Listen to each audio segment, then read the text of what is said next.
gani kinachochangia maisha kuwa magumu kiasi hiki? Ni kitu gani babu? Mjukuu wangu, ugumu wa maisha ni mtazamo wa mtu binafsi. Kuna mtu anaona maisha ni marahisi, lakini kuna mtu anaona maisha ni magumu. Unafikiri ni kwa nini?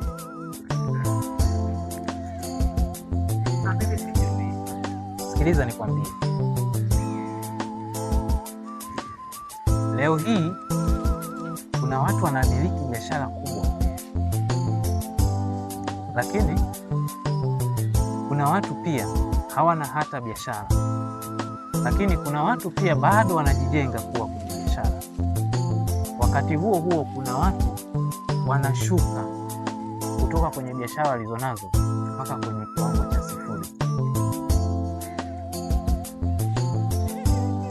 Mafanikio ya mtu ni mtazamo wake, lakini kwenu ninyi vijana mnafeli kwa sababu ya haraka mlionayo. Vijana na haraka sana, mjukuu wangu, ndio maana hamfanikiwi.